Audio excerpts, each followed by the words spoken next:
Pak Prabowo, sebenarnya tidak ada yang membenci Bapak. Kita hanya membenci imajinasi terhadap Indonesia yang harus hancur karena apa yang Bapak lakukan.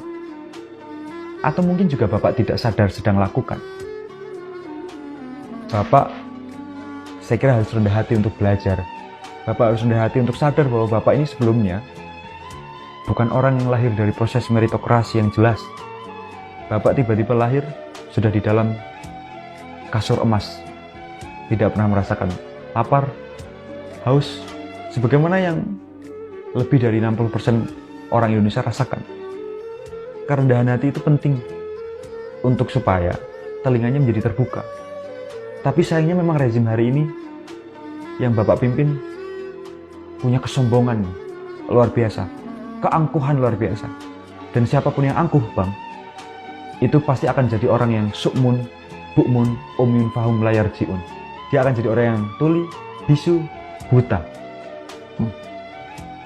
Dan tidak mendengarkan apa-apa, bahkan tidak menggunakan hatinya. Apa masih ada harapan terhadap Presiden Prabowo? Saya terus terang, Bang, sudah berada di fase yang putus asa pada pemerintah Indonesia.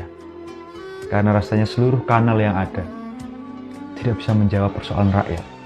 Mereka hanya sekumpulan makhluk yang mengaku manusia, tapi tidak punya rasa kemanusiaan. Di saat rakyat kita lapar, rakyat kita bodoh, rakyat kita tidak mampu mengakses fasilitas kesehatan, justru mereka sedang sibuk berpikir tentang siapa cawapres di 2029. Ini kemampatan luar biasa, Bang. Dan saya melihat ini sebagai semacam pembusukan.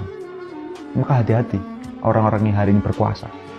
Kalian sedang berada di satu suasana yang arahnya itu adalah pembusukan.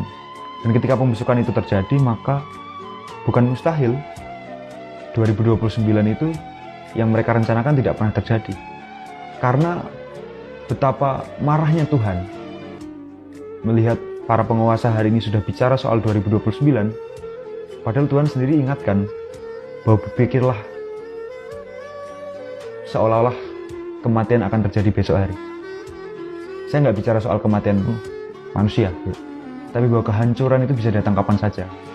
Rakyat yang diam ini bukan berarti mereka tidak tahu, bukan berarti mereka tidak berani.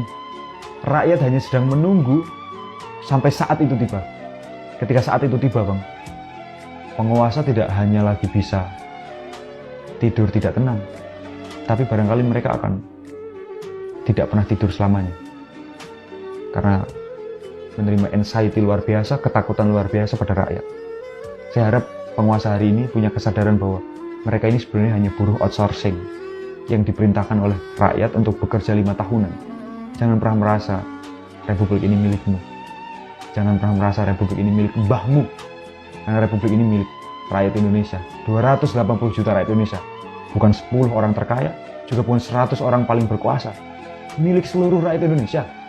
Jadi, adalah hal yang pasti ketika kalian berkuasa yang semena-mena, seluruh rakyat Indonesia ini akan sadar dan melawan kalian semua.